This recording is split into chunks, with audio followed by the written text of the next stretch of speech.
Good morning friends, praise Lord. നിങ്ങൾ ശ്രവിക്കുന്നു ജീവൻ്റെ അപ്പം. സ്വർഗരാജ്യത്തിൻ്റെ ഇമ്പോർട്ടൻസ്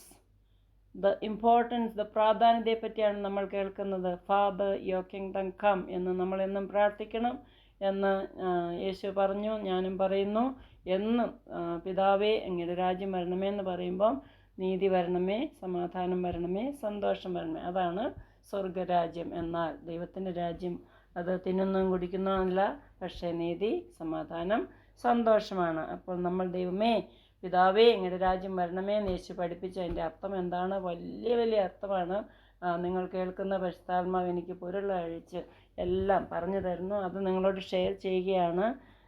എന്നിട്ട് യേശു എവിടെ പോയാലും കിങ്ഡം ഓഫ് ഗോഡിനെ കുറിച്ചാണ് പറഞ്ഞത്. ദൈവരാജ്യത്തെപ്പറ്റി മാത്രമേ സംസാരിച്ചുള്ളൂ എവിടെ പോയാലും. ഞാനും ഇനി അടുത്ത ബുക്ക് ദൈവം അനുവദിച്ചാൽ പവർ ഇൻ ഗോഡ്സ് കിങ്ഡം, അതാണ് ഞാൻ എഴുതാൻ പോകുന്നത്. 5ാമത്തെ പവറാണ്. Power in the name of Jesus, power in the blood of Jesus, power in the spirit of Jesus, power in God's word. 5ാമത്തെ power in the kingdom, power in prayer already I wrote. So അങ്ങനെ എന്ത് പവറാണ് ഈ ദൈവരാജ്യത്തിന്.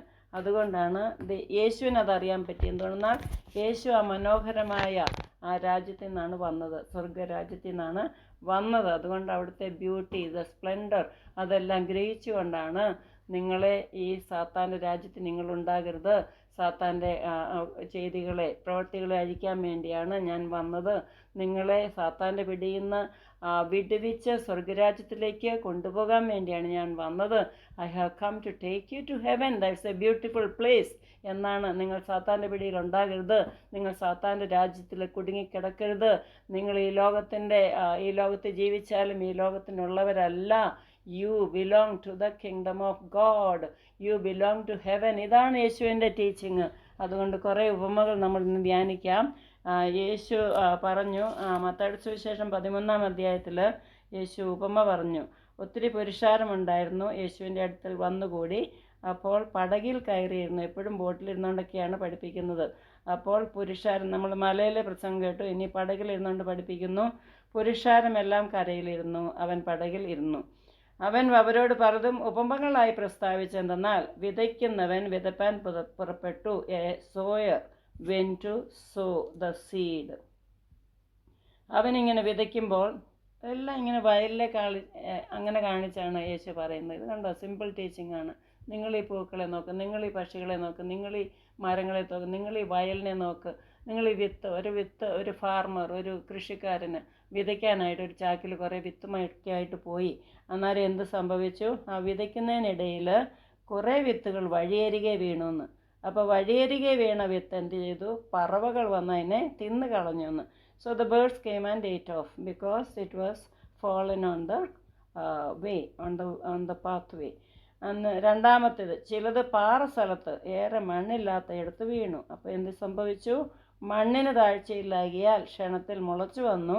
സൂര്യൻ ഉദിച്ചാറെ എന്ത് പറ്റി? ചൂട് തട്ടി വേരില്ലാകിയാൽ അത് ഉണങ്ങിപ്പോയി. പിന്നെ മൂന്നാമത്തെ ഒരു സൈസ് വിത്തുണ്ട്, അത് മുള്ളിനിടയിൽ വീണു. മുള്ളുകൾ മുളച്ച് വളർന്ന് അതിനെ ഞെരുക്കിക്കളഞ്ഞു. മറ്റു ചിലത് നല്ല നിലത്ത് വീണു. 100, 60, 30 മേനിയായി വിളഞ്ഞു. ചെവിയുള്ളവൻ കേൾക്കട്ടെ. യേശു പറഞ്ഞത് ഇങ്ങനെ 4 തരത്തിലുള്ള വിത്തുണ്ട്. 3 തരത്തിലുള്ളത് മുള്ളിൻ്റെ ഇടയിൽ, പാറയിൽ, പിന്നെ വഴിയരികിലൊക്കെ വീണു. അത് അങ്ങനെ നശിച്ചു പോയി, ഉണങ്ങിപ്പോയി. പറവകൾ വന്ന് നിന്ന് മുള്ളു ഞെരിച്ച് കളഞ്ഞു. ഇങ്ങനെ നമ്മൾ ഈ വചനത്തിൻ്റെ കാര്യമാണ് പറയുന്നത്. ഇപ്പോൾ ഈ വചനം ഞാനിങ്ങനെ നൂറുകണക്കിന് ആൾക്കാരിൽ എത്തുന്നുണ്ട്. എത്ര പേരിൽ 100 മേനി വിളവ് വഴിക്കുന്നുണ്ട് എന്ന് ഓർക്കുക. 100 മേനിയായിട്ട് വളരുന്ന എത്ര പേരുണ്ട്? അത് ചെവിയുള്ളവൻ കേൾക്കട്ടെ എന്നാണ്. ചിലത് ഈ വിത്ത് വിതയ്ക്കുമ്പോൾ ചിലത് 60 മേനി, ചിലത് 30, ചിലത് 100 മേനിയായിട്ട്.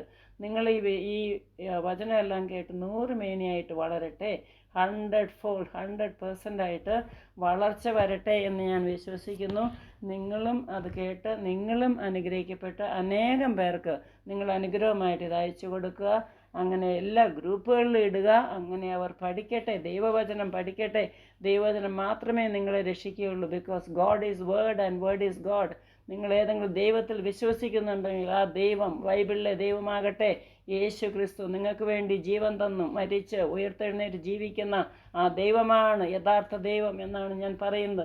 Don't serve an unknown God. അതാണ് നമ്മൾ ജനസിസ് തുടങ്ങി, ഉൽപ്പത്തി തുടങ്ങി, ഇപ്പോൾ മത്തായി വരെ നമ്മൾ പഠിച്ചുകൊണ്ടിരിക്കുന്നത്. അപ്പോൾ ഈ വിത്തൊക്കെ നല്ല നിലത്ത് വീഴട്ടെ, അല്ലേ? നല്ല നിലത്ത് വീഴുന്നതാകട്ടെ. അപ്പോൾ ശിഷ്യന്മാർ വന്ന് ചോദിക്കുകയാണ്, ഉപമകളായി സംസാരിക്കുന്ന എന്തിനാ കർത്താവെന്ന് ചോദിച്ചു. നിങ്ങളെന്നെ എല്ലാം പാരബിളായിട്ട് സംസാരിക്കുന്ന? അപ്പോൾ പറഞ്ഞു കേൾക്കണേ. യേശു പറഞ്ഞു, ഉത്തരം പറഞ്ഞത്, സ്വർഗരാജ്യത്തിൻ്റെ മർമ്മങ്ങളെ അറിവാൻ നിങ്ങൾക്ക് വരം ലഭിച്ചിരിക്കുന്നു. ഇതാണ് ഞാൻ നിങ്ങളോട് പറയുന്നത്. 11-ാം വാക്യത്തിൽ യേശു പറയുകയാണ്, എല്ലാവർക്കും ഈ വരം ലഭിച്ചിട്ടില്ല, അല്ലേ? Because he answered and said to them, because it has been given to you to know the mysteries of the kingdom of heaven. കണ്ടോ? but to them it has not been given. എത്ര പേർക്ക് ഈ വരമില്ലാതെ ഇരിക്കുന്നു, അല്ലേ? പക്ഷെ നിങ്ങൾക്ക് ഈ വരം ദൈവം തന്നു. അതിനായി എത്ര പേർക്ക് സന്തോഷമുണ്ട്? എത്ര പേർക്ക് യു ആർ ചോസൻ, നിങ്ങളെ ദൈവം തിരഞ്ഞെടുത്തിരിക്കുകയാണ് ഈ വചനം കേൾക്കാൻ വേണ്ടിയിട്ട്. നിങ്ങളെ സ്നേഹിക്കുന്നുണ്ട്, നിങ്ങളെ സ്വർഗത്തിൽ കൊണ്ടുപോകണം ദൈവത്തിന്. അതിനുവേണ്ടിയാണ് ഈ വരം നിങ്ങൾക്ക് തന്നത്. ഈ ദൈവരാജ്യത്തിൻ്റെ ഈ മർമ്മങ്ങളും ദൈവരാജ്യത്തിൻ്റെ ഈ സുവിശേഷവും അതെല്ലാം കേൾക്കുവാൻ ദൈവം വരം തന്നു. അതിനെത്ര പേർക്ക് നന്ദിയുണ്ട്? കർത്താവേ നന്ദി എന്ന് പറ. എന്നെ ഈ വചനമെല്ലാം കർത്താവേ നല്ല നിലത്ത് വീണ വിത്ത് പോലെ അത് മുളയ്ക്കുവാൻ, ഫലം തരുവാൻ എനിക്ക് കൃപ തരണമെന്ന് എല്ലാവരും ഒന്ന് ഏൽപ്പിച്ചു കൊടുത്തേ. എല്ലാവരും ഒന്ന് പ്രാർത്ഥിച്ചേ. നല്ല നിലത്ത് വീണ്, so Lord I want to bear 100-fold fruit, Lord 100-fold fruit. കർത്താവ് എന്നെ അതിന് സഹായിക്കണമെന്ന് പ്രാർത്ഥിക്കാം. യേശുവിൻ്റെ നാമത്തിൽ എല്ലാവരും ദൈവം അനുഗ്രഹിക്കട്ടെ. Have A blessed day.